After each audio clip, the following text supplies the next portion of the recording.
Buenos días, bienvenidos a Gran Canaria. Es un placer para nosotros presentar esta mesa de artrosis, avanzando en la aproximación terapéutica de la artrosis. Agradecemos al doctor Joan Calvet Fontova la coordinación de esta mesa. Vamos a dar paso a tres ponentes magníficos. Entre ponencia y ponencia se presentarán dos trabajos y las preguntas se harán todas juntas en la discusión final. Por mostrarnos estos datos tan interesantes. A continuación va a hablar la doctora Lola Fernández de la Fuente Bursón. Lola es actualmente reumatóloga y está ejerciendo la unidad de investigación de reumatología del Hospital Quirón Salud Infanta Luisa. Actualmente ejerce exclusivamente actividad privada y está centrando su investigación en la patología degenerativa y autoinmune. Cuando quieras, Lola. A ver. Buenas a todos. Gracias por asistir a esta mesa. Cada vez parece que hay más audiencia y espero que eso siga así, todos enamoréis de la artrosis como nosotros. Advierto que tengo la voz tomada porque estoy un poco acatarrada, pero espero que no haya ningún problema. Para empezar, el tema, aunque está en estadios muy iniciales aún, la medicina regenerativa es un campo muy extenso y complejo. Así que he tratado de darle una visión más bien general y esquematizada, sobre todo teniendo en cuenta que puede haber algunos de los asistentes que a lo mejor no conozcan sobre el tema. En esta diapositiva que os presentan dos de los animales que están conocidos por sus propiedades regenerativas, el ajolote y el ratón espinoso egipcio, os presento mis conflictos de interés. Y en esta otra, donde está la rana Xenopus y la salamandra, os hago constar que me he valido de herramientas de inteligencia artificial para apoyar este trabajo y también quiero aprovechar para agradecer a los miembros del equipo del grupo de trabajo Artroser y Regenser por contar conmigo para transmitir un tema de tanta actualidad y en concreto a los doctores de la Mata, Calvet y Castro por otras presentaciones previas y al doctor Vázquez que me han inspirado también para guiar esta ponencia. He dividido la temática en estos 5 apartados e intentaré ser breve, pero es verdad que... Vamos a ver. Bueno, la artrosis es la enfermedad crónica reumática más prevalente y de entre todas las enfermedades crónicas de las más prevalentes a nivel mundial y, de hecho, esta prevalencia está incrementando conforme envejece la población. En Estados Unidos se prevé que para 2032 habrá un incremento en la prevalencia del 30% respecto al año 90. Esto, de todas formas, también es una de las causas principales de discapacidad, pero aún así se sigue manteniendo una visión de la artrosis subestimada como si fuera una cosa inevitable del envejecimiento, lo cual es una narrativa bastante obsoleta y que debemos ir cambiando. Hay que adoptar unos enfoques más prometedores y ayudar a estos pacientes a tener una mejor gestión de su enfermedad. Hoy en día, aunque la artrosis siempre se ha caracterizado por un deterioro del cartílago, se le atribuye una enfermedad de órgano completo, del órgano articular. Incluso se le postulan unas bases sistémicas.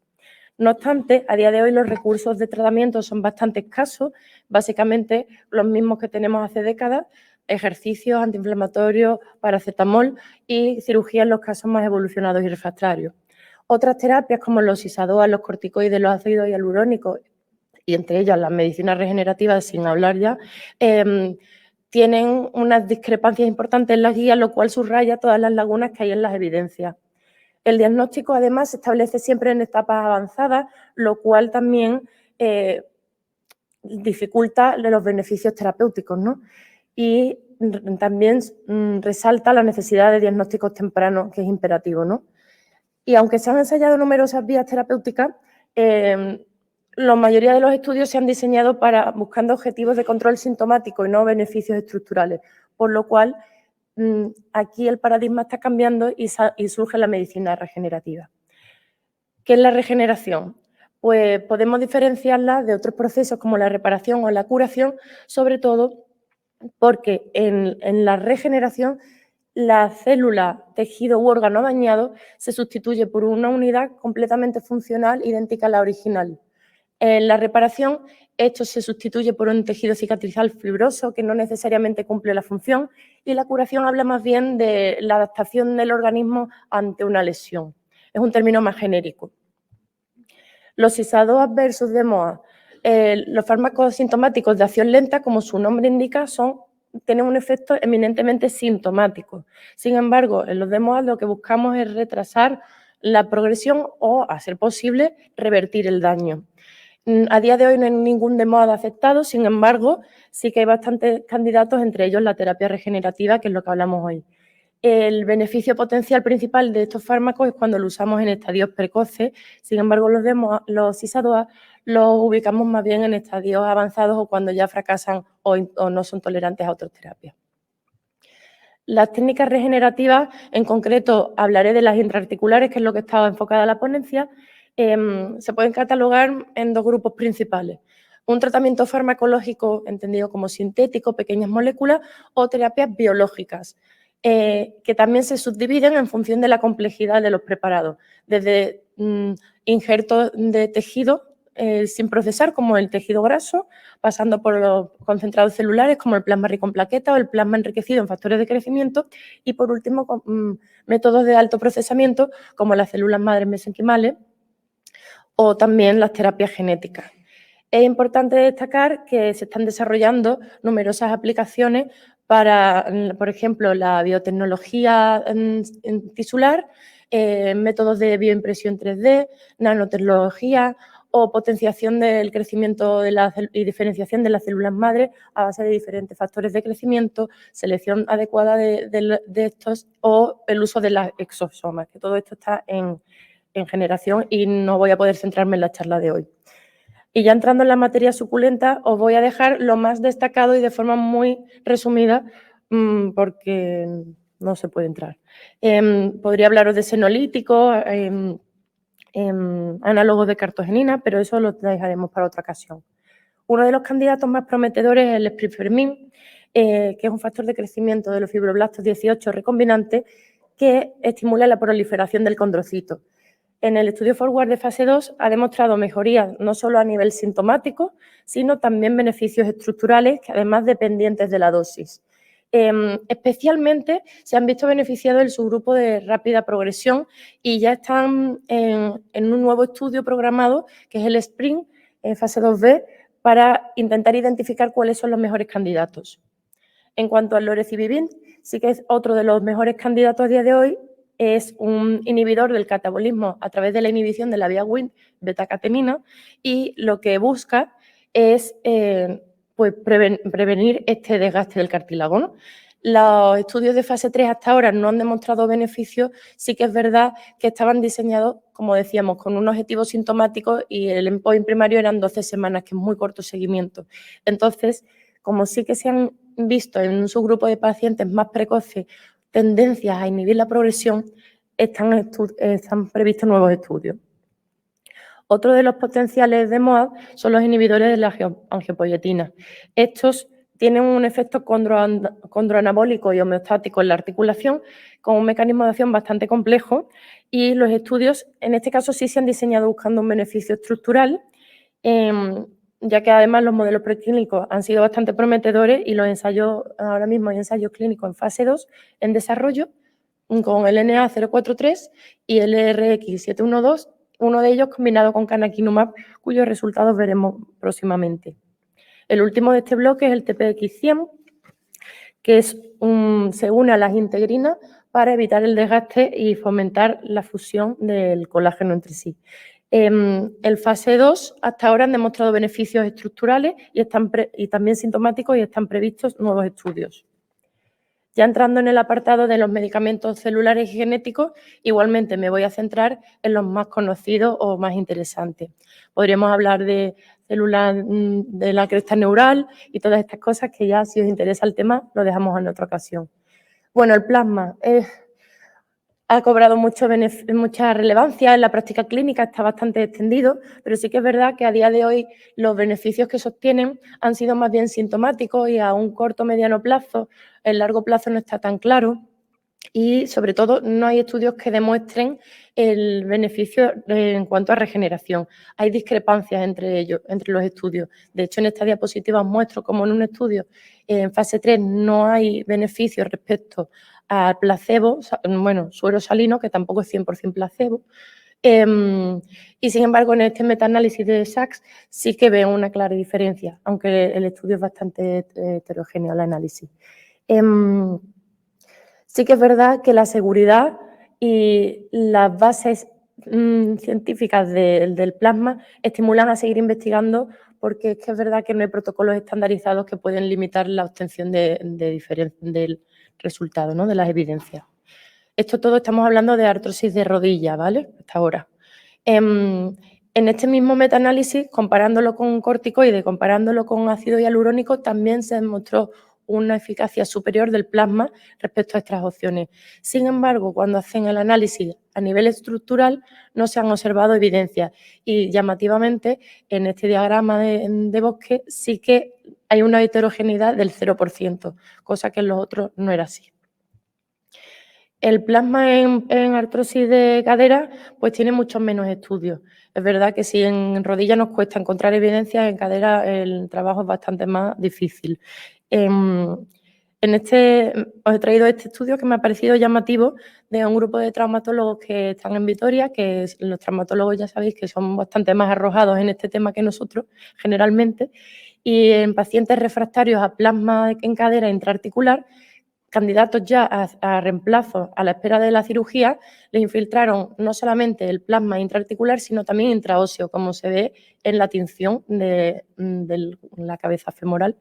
Y sí que se observaron que a partir del segundo mes ya había cambios en el 40% de los pacientes, respondieron a nivel sintomático, y también esos beneficios se mantuvieron durante todo el año del seguimiento. O sea que es otra vía que hay que estudiar. En cuanto a las células madre, bueno, hay hasta ahora muchos beneficios, sobre todo a nivel sintomático y en un mediano plazo, pero los estudios no alcanzan más de 2 años de evolución, o sea que no conocemos el efecto a largo plazo y realmente si modificarán el curso de la enfermedad. La seguridad, es verdad que hasta ahora no os he comentado mucho sobre efectos secundarios, porque normalmente queda relegado a las complicaciones derivadas de las propias técnicas infiltrativas, como cualquier otra, ¿no? Molestias postpunción, tipo artralgia, sinovitis, en algún caso infección, pero es verdad que suelen ser muy bien toleradas, pero es verdad que no sabemos el efecto a largo plazo. El beneficio estructural en algunos estudios ya se ven, sobre todo también confirmados en imagen, pero hay también discrepancias entre ellos, ¿no? Los resultados no son del todo contundentes. En la cadera, pues si el plasma era difícil, aquí el terreno está mucho más desierto. He encontrado esta revisión narrativa de 6 estudios centrados en artrosis de cadera, donde en este caso sí que observan beneficios sintomáticos, y en 2 de ellos analizaron beneficio estructural encontrando hallazgos positivos. O sea que de momento parece prometedora, pero necesita más evidencia. En cuanto a los tratamientos combinados, pues como os he comentado antes, se ha visto que en general existe una sinergia entre todas estas terapias. Hay un grupo de nuevos traumatólogos aquí en España, en Navarra, que han comparado el implante de células madres mesenquimales procedentes de médula ósea con ácido hialurónico, donde es verdad que se obtuvieron resultados favorables, aunque no tan claros, y en este último que han publicado en 2020 comparaban el plasma rico en plaquetas con las células madres potenciadas con plasma rico en factores de crecimiento.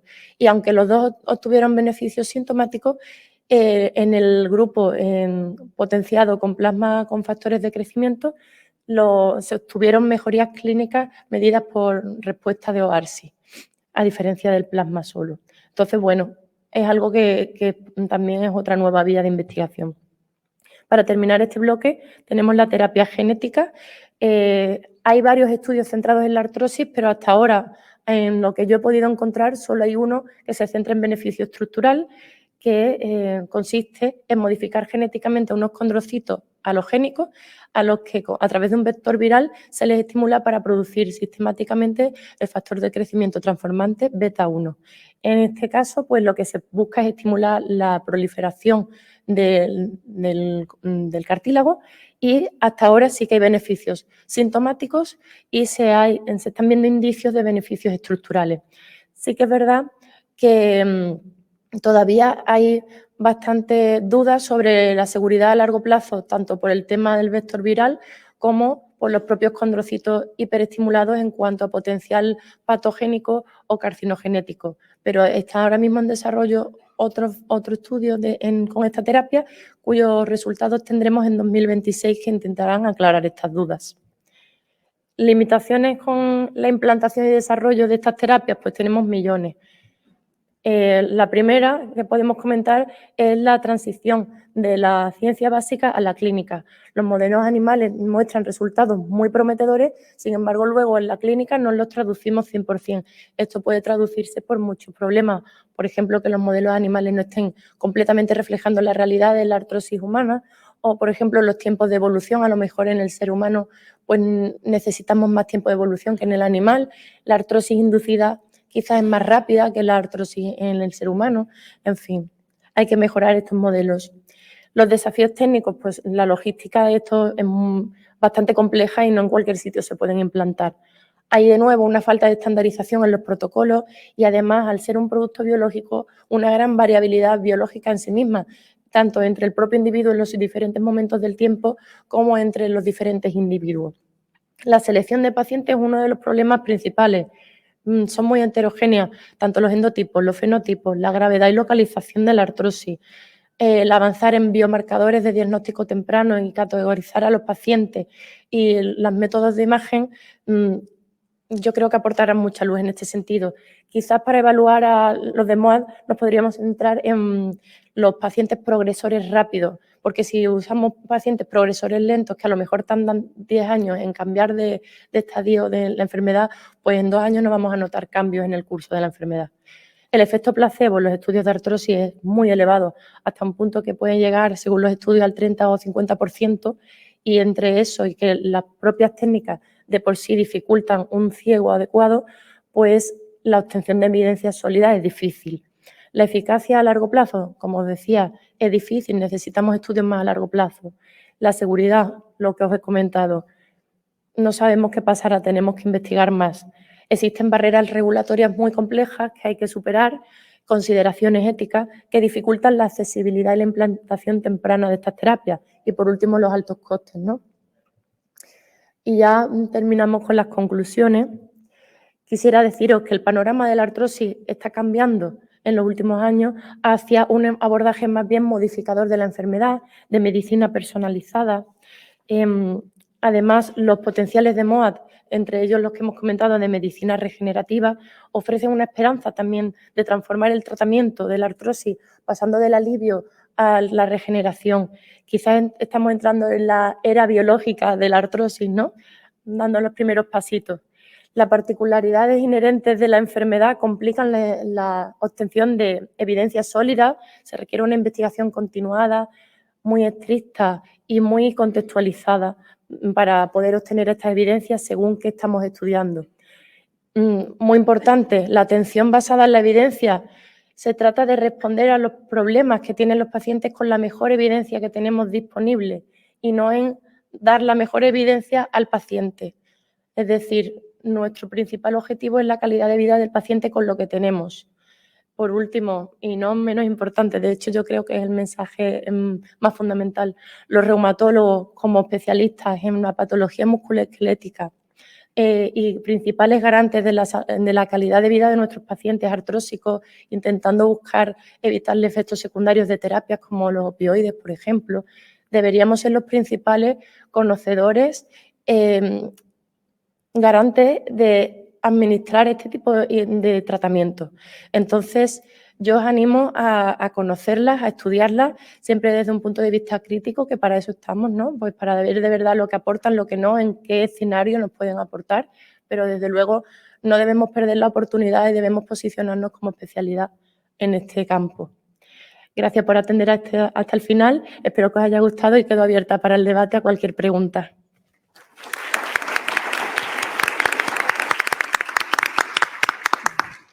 Doctora Fernández, muchas gracias por esta visión tan detallada de un tema tan complejo. Vamos a pasar a la siguiente. Isabel, ¿no se me oye? Sí, por aportarnos estas esperanzas en el tratamiento de nuestros pacientes. Y a continuación va a hablar Carmen Núñez Carro. Carmen Núñez es bióloga especialista en biología molecular. El turno de preguntas, así que quien quiera hacer una pregunta se acerca al micrófono y se identifica y adelante. Muchas gracias. Belenguer de Valencia. Bueno, yo lo que quería era felicitar a todos los miembros de la mesa por las magníficas presentaciones, ver que me agrada que haya gente joven, aparte de todos los carcas que se involucren en la artrosis, que es importante.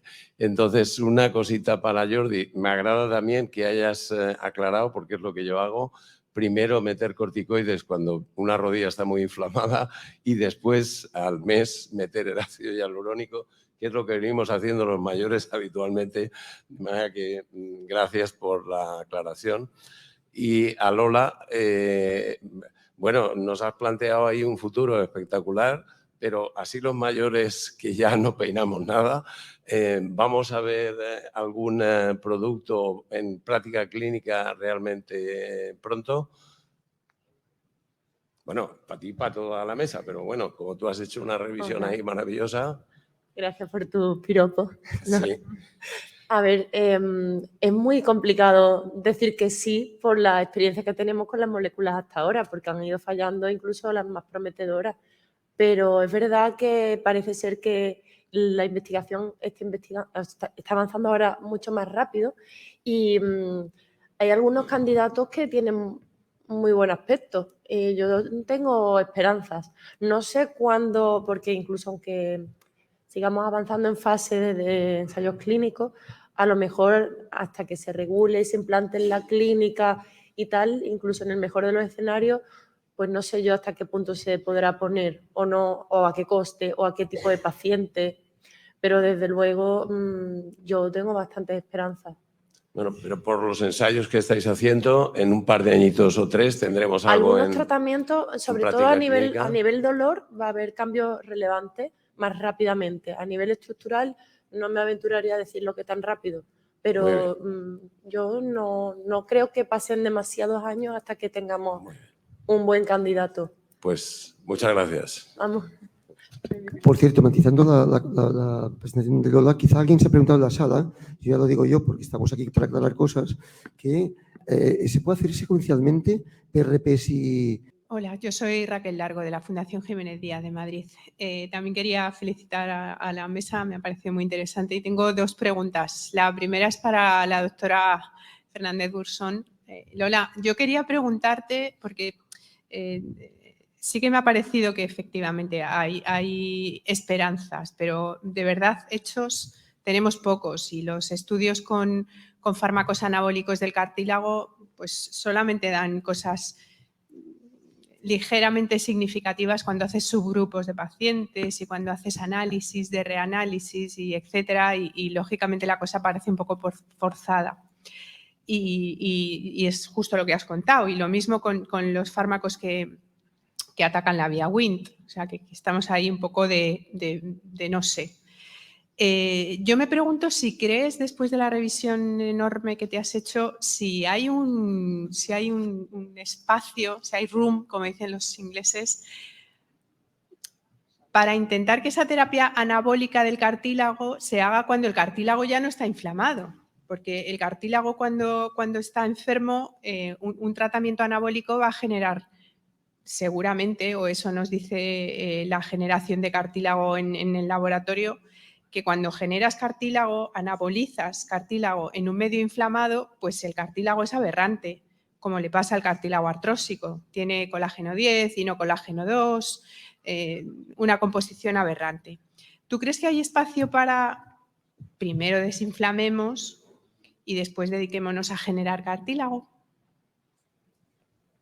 Bueno, yo creo que para responderte a eso podría dar otra charla entera, pero básicamente sí, lo que pasa es que va a depender mucho de un diagnóstico mucho más precoz y también hay que tener en cuenta que si estamos hablando de modificar estructura, obviamente cuanto más nos vamos a beneficiar es cuanto más precozmente lo administremos, pero también es verdad que el paciente candidato, si no tiene síntomas, es muy raro que llegue a consulta. Entonces es un equilibrio complicado de hallar y yo creo que solamente con los métodos diagnósticos más avanzados y ya cuando se implante la Big Data y todo esto y se hagan diagnósticos más bien a nivel genético, de medicina personalizada, ahí sí que se podrán enfocar perfectamente no solo para la artrosis, sino para muchas más cosas. Perdón que interrumpa, perdón, es que nos pasamos ya, nos solapamos con la otra mesa, entonces ya terminamos con esta, perdón. Que acabe la otra largo, pero ya no más preguntas. Es cortita, es para la doctora Núñez Carro. Bueno, muchas gracias por la asistencia. Bienvenidos a la isla, espero que puedan disfrutar no solo del congreso, sino también de este paisaje tan maravilloso que tenemos. Gracias a los ponentes y disculpen que me he preocupado tanto en presentarles que no he dicho el título de su charla. Entonces, yo creo que muchas gracias.